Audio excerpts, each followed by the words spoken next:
Hey everyone, Shane here with eTrailer.com. Today I have a 2015 Subaru Forester and I want to walk through how to install the Redarc Tow-Pro Elite Trailer Brake Controller. Now in order to get that installed in this vehicle, we're also going to have to install the ETBC7.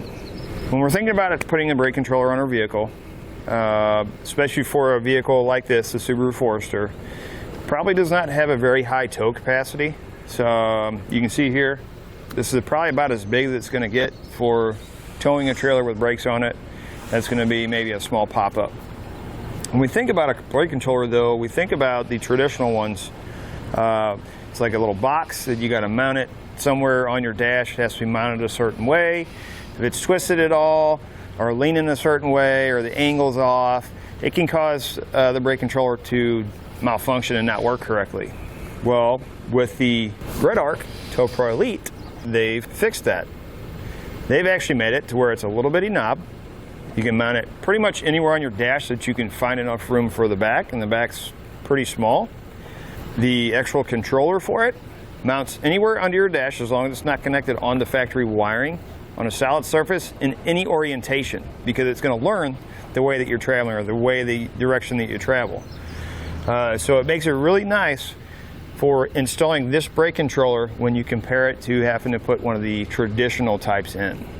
This is what our brake controller is actually going to look like. When you compare this to the traditional ones, as I mentioned before, there's actually one extra mode in this. So in the traditional one you have your manual override, which this has. Simply you just push the button and that's your manual override for this one.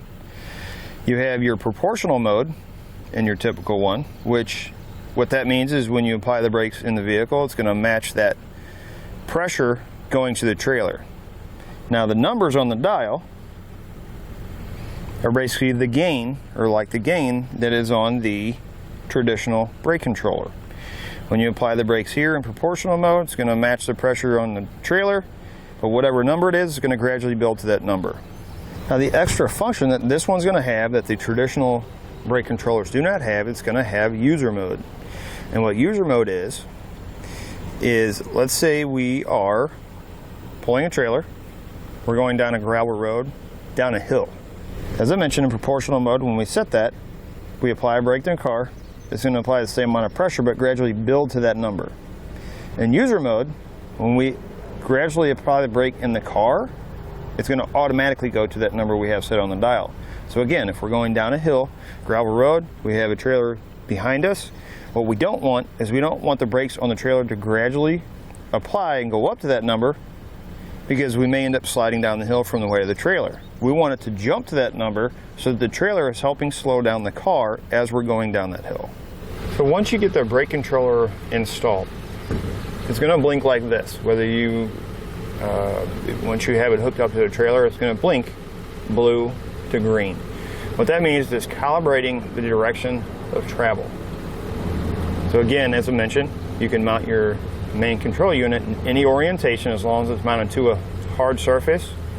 This is what's going to tell you that it's calibrating. So you may have to drive it around for about 10 or 15 minutes for it to calibrate that direction, but once it does, it's going to turn blue or it's going to turn green. When you apply the brakes, it's going to turn red. Now, blue is going to be your proportional mode. Green is going to be your user mode. The number on the dial, when you apply the brake, that number is going to change to a different color. And you can see the higher the number, the darker the color gets. Now, again, we're still calibrating the direction of travel. You can still see it kind of comes on there. As we get up to 10, it goes to red. As we come down, it'll start to get a little bit lighter. Start to go to a lighter pink, purple or violet. Now we'll run through those colors again and show you. Let's go ahead and drive the car around and get this calibrated. So as I mentioned, once it's calibrated, it's going to stay one color. When we apply the brake, you're going to notice that the color is going to change depending on what number we have it set at. So the higher the number, the darker or closer to red it's going to get, which means the amount of power you're getting back to the back. Now, to change it to, right now we're in proportional mode. To change it over to your user mode, you're going to put it in park, apply the brake, you're going to push the manual override within 2 seconds, twice. It's going to change to green. Now, using manual override, again, going down a hill, gravel road, we apply the brake in the car gradually. It's going to automatically jump to whatever number we have it set at. So you can see how it goes directly to that color. There's no gradual build like we had in proportional mode. You can kind of see how that gradually builds to that darker red color. That's basically what your brakes are doing on your trailer. Again, go back to user mode, apply the brake, put it on 0, push it twice within 2 seconds. Let's see, I'm barely touching it, going directly to red. Manual override, you're probably going to use most of the time. That's going to be more of your highway driving. User mode, again, it's going to be more of if you're off-road somewhere and you don't want the trailer pushing the car around. What the manual override does is, let's say our trailer starts to sway a little bit. We want to push the manual override so it applies the brakes on the trailer without applying the brakes in the car. Because if we apply the brakes in the car when we're in a sway situation, that's going to cause the trailer to sway more. So we don't want to apply the brakes in the car. We only want to apply them on the trailer. Push the button, applies the brakes on the trailer. Again, remember, once you have the controller set up and you have a trailer on, you need to turn the dial to whatever number that you find is the best for pulling that trailer. For setting it up, once you hook up to your trailer, the best thing to do is find an empty parking lot, get up to about 15 to 20 miles an hour. You're going to turn the dial probably to 5, and then push the manual override. If it locks the brakes up on the trailer, all you do is turn that dial down a little bit. Do it again, push it until the trailer is not slamming on the brakes or dragging the brakes. You want to be able to, when you hit your manual override, for it to slow down and come to a stop and not drag. As far as the installation process, it's pretty straightforward. The hardest part about the installation is going to be finding a place to mount your controller and finding a place to mount the main unit. Once you find that, everything else is pretty simple and straightforward. To start your installation, in order to install the brake controller on the Subaru Forester, with it not having a factory tow package, you're going to have to use the ETBC7. Those can be found here at eTrailer.com. You're also going to need your 4-pole wiring if you don't have that. Now, with these Subarus, these 4-pole wires mount inside the vehicle, so we have to figure out how to get this out. Right here behind the hitch, there's a rubber grommet that you can put a little slice in. It's under the spare tire. Put a little slice in it. You can put that around that wire and then put a little bit of silicone around there to seal it, put the plug back in. This is going to allow us to hook up to that 7-pole plug in the ETBC7 so we can run the wires up to get it hooked up to our brake controller. Another thing that's not going to come in your kit is this bracket. This is a no-drill mount bracket. It's a long bracket. You can also find those here at eTrailer.com. It's going to come with the clamp, and you just clamp it directly around your hitch, tighten it down, and you can cut off the excess that's there. Now, our 7-pole plug is going to come with a bracket that's going to mount directly onto this. So let's go ahead and do that now.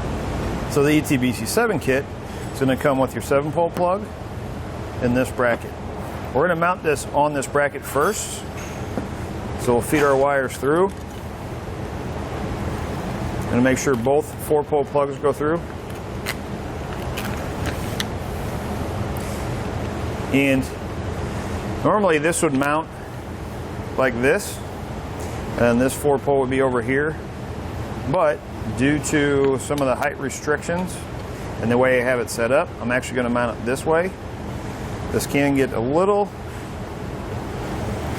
tight because if you notice, this side is a little bit longer than this side. So this 4-pole doesn't like to stay in here all the time. So what I'm going to do is I'm going to put it in there. First, I'm going to run my screws through, and I'm going to use this 7-pull to hold it down so it doesn't come out. What we need, we're going to have 4 bolts, lock washer, flat washer, and a nut. We want to put the lock washer on. We're going to feed it through the hole. Put a flat washer on the back side, along with the nut. We're going to do that in all 4 corners. Now, I'm going to mount this bracket to this bracket. The reason why I did it this way, you can see it's got a little bend in it. This is more of a personal preference. That's because I want my wires to run up and over rather than down and under. So we'll set it just like that. And then it'll come with 2 screws. We'll get it lined up with the correct holes. And then a nut with a star washer on it, put on the other side. And then we can come back and we'll tighten those down with either a Phillips flathead and a small socket or wrench. Next, what we need to do is we need to connect our 4-pole wiring from the vehicle onto the 4-pole plug on the back of our 7-pole. Now we can do this a couple different ways. You can cut these and you can splice them together, or you can hook your 4 poles together like this.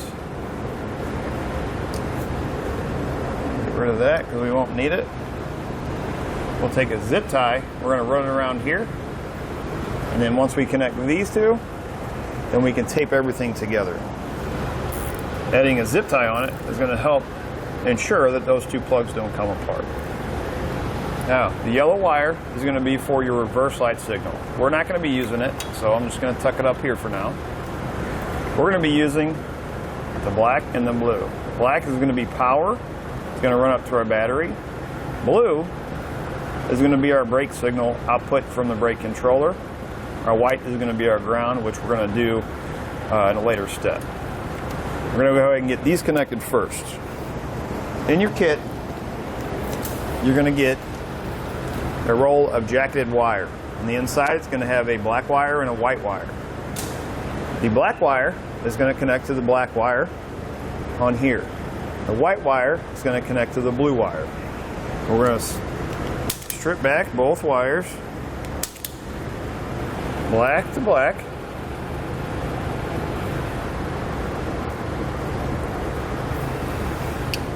and white to blue. Now all I'm doing here is I'm taking some electrical tape and I'm taping up each of these connections separately first. I'm going to leave this white wire with the ring terminal hanging out. I'm going to tape these together. Now what I'm going to do is I'm going to ground my wire. You'll notice the black stuff on the framing. What I did is I scraped it down. You want to make sure that area is clean so you get a good ground.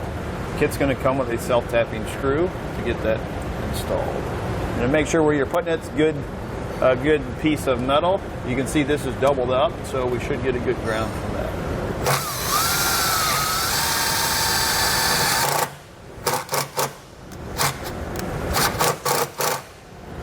Next, we need to route this end up to the front of the vehicle and into the engine compartment. Let me get it done real quick and I'll show you how I did it.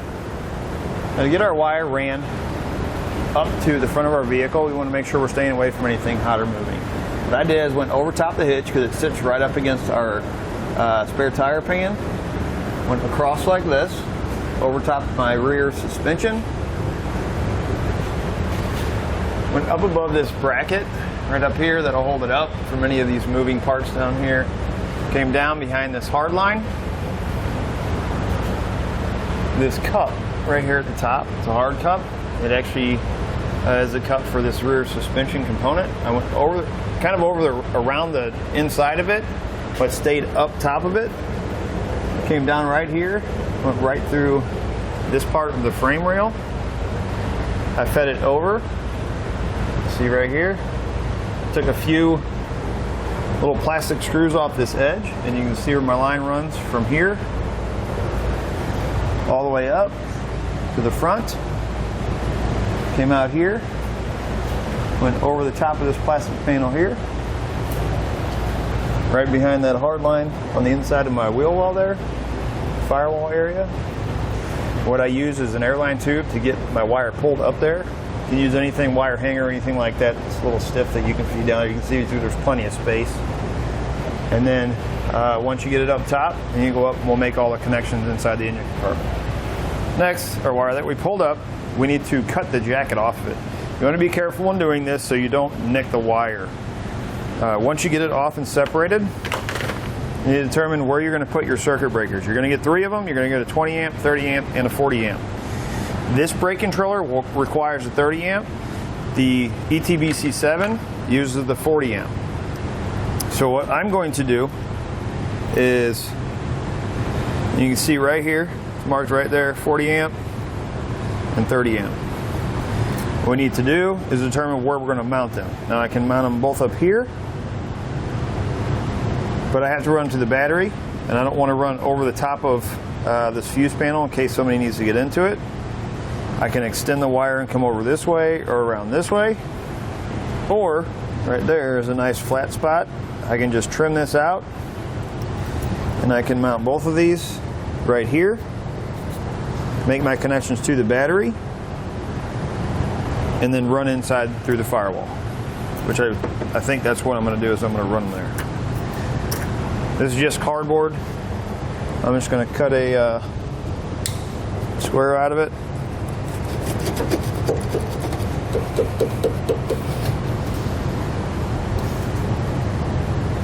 I'll be able to mount one there. And your kit's going to come with self-tapping screws to get these mounted. So.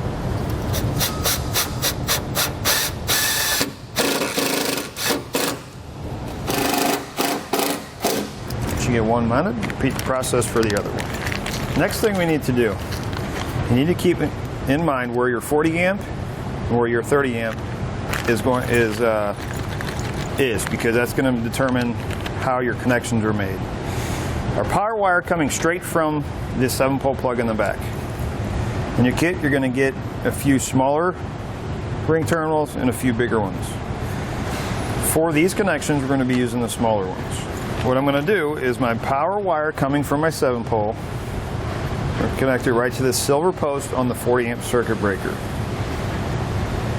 Then I'm going to take some extra wire. I'm going to go from the copper post to this positive side of the battery. I'm not going to make that connection yet, but I need to add a small ring terminal and a large ring terminal. After that, we'll cut another piece and we'll go from there to the copper post on the 30 amp. The rest of it's going to go from here inside through the firewall with our white wire and connect to the brake controller. We're going to strip this back, take the black wire, get that connected onto the silver post, and the nut back on. Take our extra wire here, get on another small ring terminal.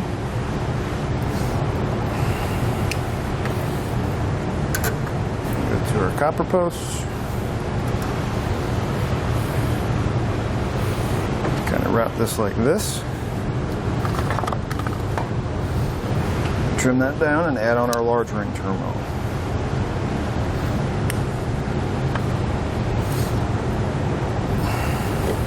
That'll go there.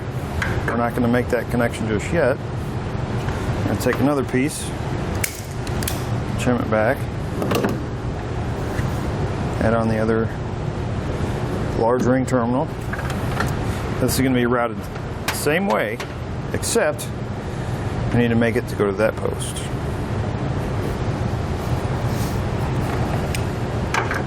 And we'll connect that one right here.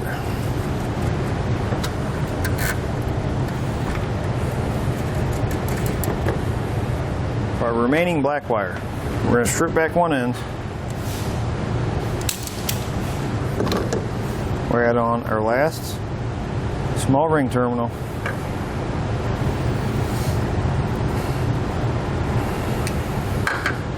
Add it to the silver post on the 30 amp circuit breaker.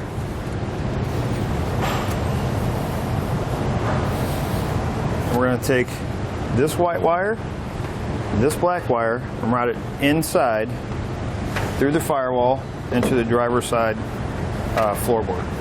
In order to get in the firewall, we're going to have to go through a grommet. So what I'm going to do is I'm going to use that large one right there.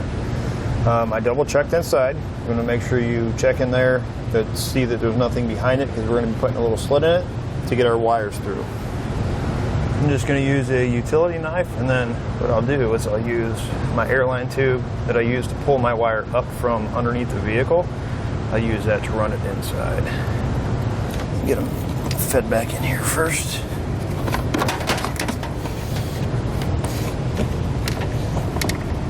Yep, looks like I can just push it in there. It's going to come out kind of up to the right above your accelerator pedal. So you just kind of pull down your carpet, you'll see this large grommet there. And you want to make sure you send your black and your white wire in. Then you need to determine inside the vehicle where you're going to mount your brake controller. There's actually an extra little piece here, which I think is going to be a perfect spot for it. We're going to pop this panel off. Take a trim panel tool, we'll just kind of get it in behind there. Pop that off like that. We're going to remove this screw.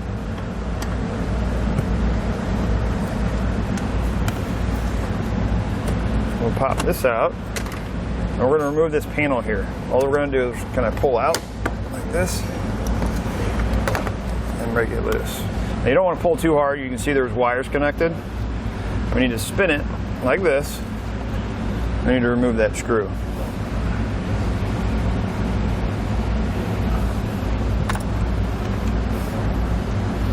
And what we're going to do is we're going to push this panel out.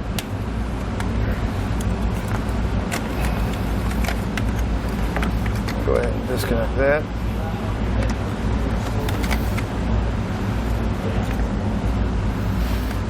Once you get that unplugged, we're going to pop this panel out. And we're going to make our hole for our brake controller there. It'll come out right here. This is what our controller is going to look like. You can see, might have to do a little bit of trimming on that also. That should be okay, because as you can see, we can fit it in there, so we won't have to trim much. We want to get it mounted on here first. In your kit, you're going to get this little sticker. See a little tab right on the top? You want that facing up towards the top and centered. So that's where your number 0 on your brake controller knob is going to be. Let the sticker peel off the back.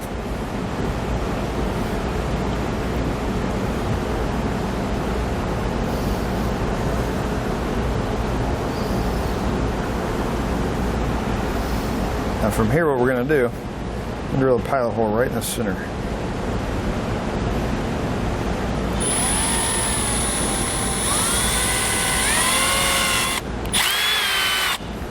And then finally, I'm going to go up to a 25/64. Make sure you don't go too fast with a drill bit like this, because it will, you don't want to take a chance of cracking it.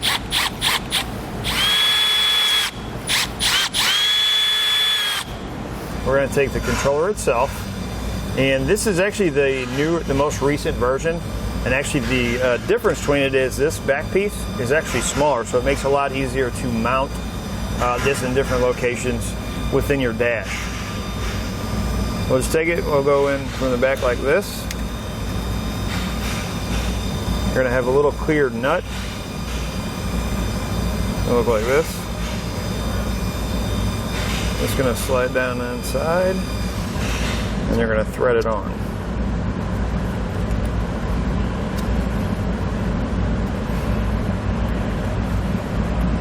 So next thing you want to do, before we get this knob put on for good, we're going to take this, we're going to turn it all the way to the, turn it all the way to the left, line up our 0 with that tab.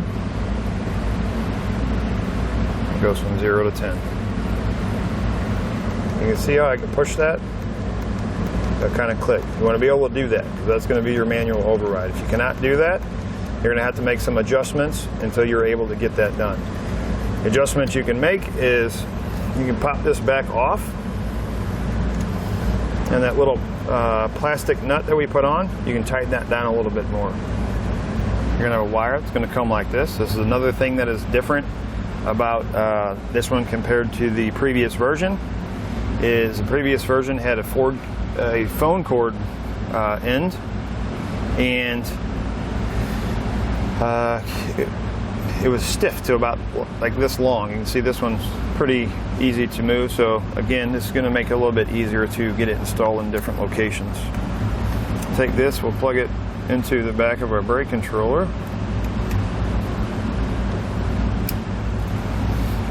Make sure that this guy's going to route through here. We're going to test fit this to make sure we don't have to trim anything out on this panel. As you can see, I was able to get it in without having to trim anything. And then it fits in with the rest of our panel. Easily accessible. Once you get it in place, you got everything adjusted the way you need to, you can go ahead and put your panel back in place. Get your screws put back in.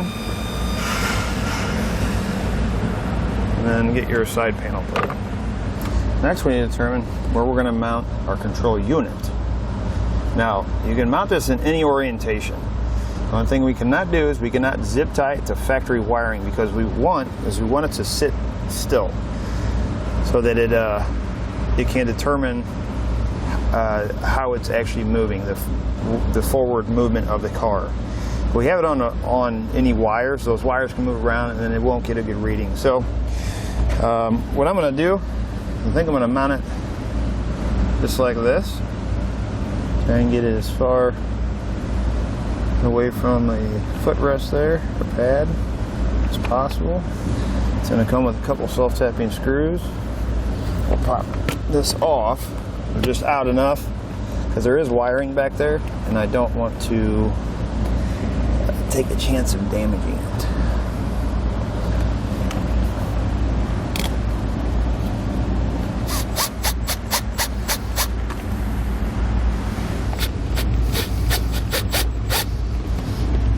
So you're going to get a plug in your kit that's going to look like this.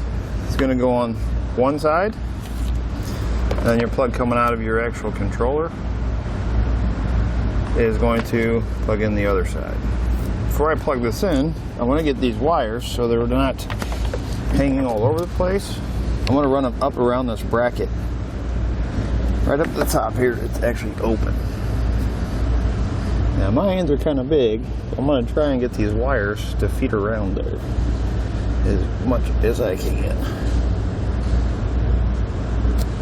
I'm going to keep the white wire down here. That one's going to be my ground wire. I'm going to ground that right over here on the side.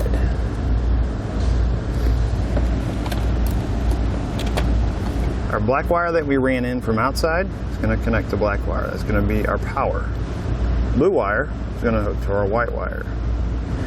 Red wire is going to hook to the wire coming out of the cold side of the brake light switch, which we'll test that and I'll show you here in just a second. Let's go ahead and get these connected. We'll get our two wires cut down to size. The black and white one that I brought in, I actually ran them up over the top. It's really hard to see where your brake pedal arm goes up. Go up and over top of it, and that'll keep these two wires away from any of the moving components between your accelerator and your brake pedal. Just cut my black and my white one.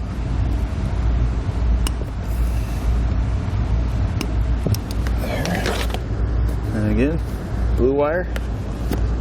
And go to the white one that we ran there from outside.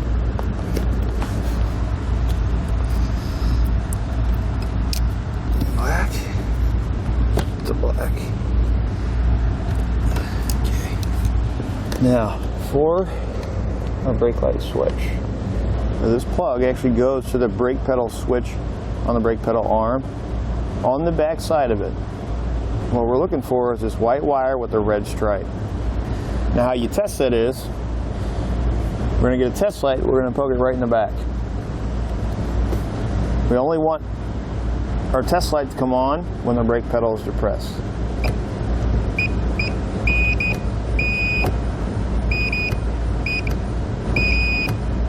that means we've got the cold side of the brake light switch.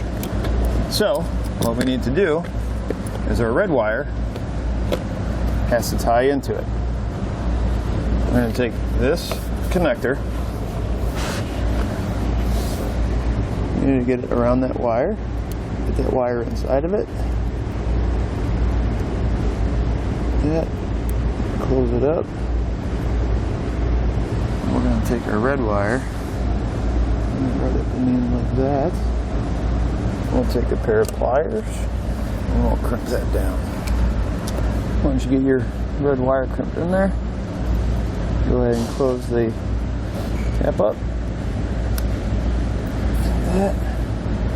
We can take these wires. I'm actually going to pull them up to the side here. Like this. Zip time right up to this factory wiring. Get them up out of the way where they're not seen. So the small white wire coming off of the plug that goes into our main unit, actually determined it has to go out, it has to connect to the negative side of the battery. We cannot just ground it to a metal surface inside the vehicle. So what we're going to have to do is we're going to take the white wire that we cut off of here, off this main one, and we're going to use it to extend this wire. Hopefully it's long enough. I won't know for sure until I start running it.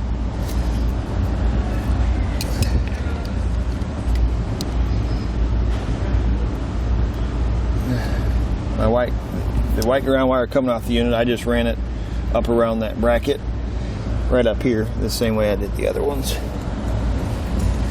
And I got that. I'm going to take this and run it up and over our brake pedal. So this is my white wire I just ran out. It's going to go to the negative side. And these two go to my positive side. I actually decided to hook them here instead of up there. That one was kind of being a little difficult to get off, so this way I can take them and zip tie them just like that.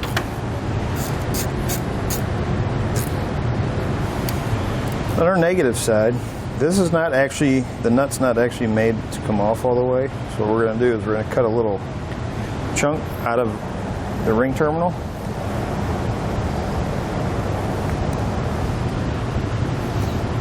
Slid around there, and then we'll tighten it back up.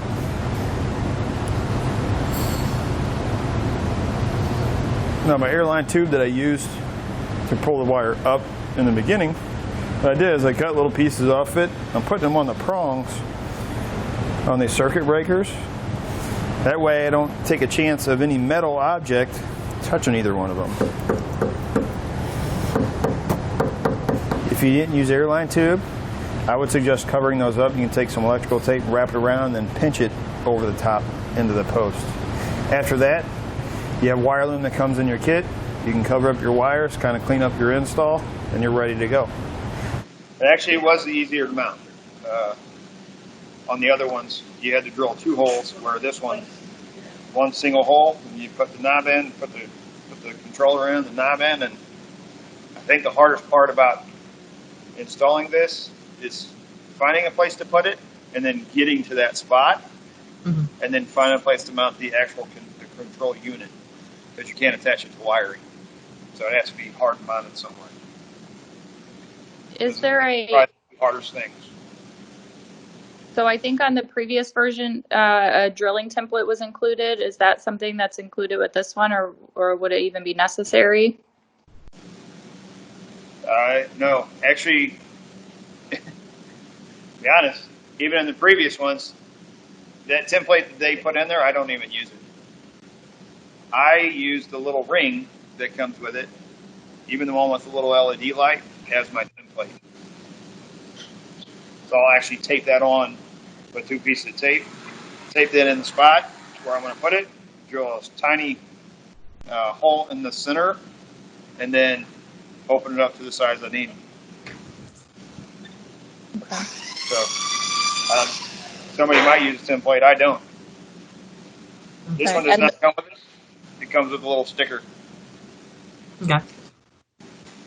And you should have more options for mounting it because the back of that knob is smaller than the So last it is smaller, and actually the wiring that comes off the back of it, it's not actually the telephone cords anymore, or the telephone connections. Yeah.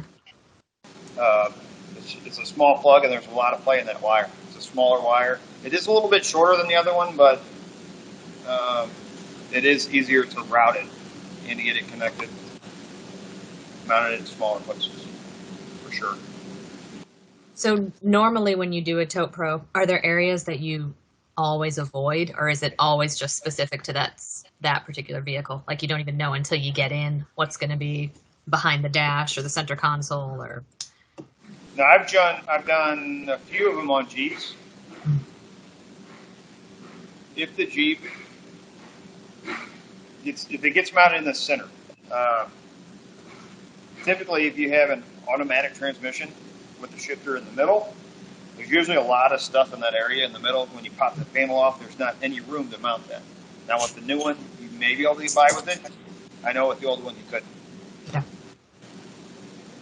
So it's really going to depend on the vehicle. If you've done the vehicle before, then you typically know where you can put it. If you haven't, you're just going to have to look and find it. Find a good spot. The Subaru behind you, is that where you're mounting this one? I'll show you. Okay. Up in the I can. have the knob right there. Nice. Yeah, that looks like it. Yeah, that looks like straight from the factory. So that little piece on the backside, on the previous ones, that was plastic.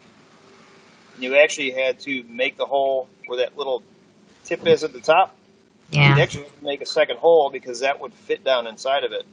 Well, this is just a sticker, and that is all that little thing is to tell you where your zero aims or what number you're on. That's it. So the light will actually come through the center on the backside and light up this whole thing. So the numbers there, that's the sticker? And you see them light up? Yeah. No, the sticker is actually on this panel. I put it on the panel. The Okay. numbers are on the knob. Okay. So similar to the other one with the numbers on the knob. Okay. Yeah. So on the other one, when you did that, just the number would light up because the LED light was only at the top. This one, it actually lights up the whole ring. Yeah, so I think that was part of the visibility that they were going after too. Like in a dark cab, you could always tell that the whole thing was lit up with that one little LED. Yeah. But otherwise, if you just wanted that extra affirmation that, yeah, I did actually make the adjustment that I needed, or yeah, my override is on.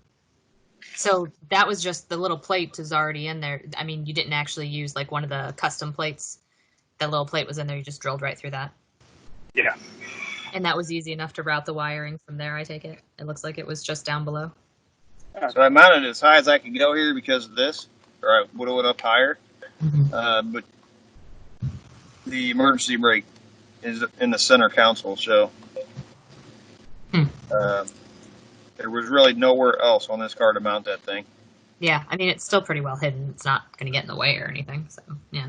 Yeah, I think it needs to be as stable as it can be for the accelerometer to work properly, so it can be in any angle or orientation, which is great, but it still has to be mounted to a steady surface. It's going to do it for look at installation on the Redarc Tow-Pro Elite Trailer Brake Controller, along with the ETBC7 on a 2015 Subaru Forester.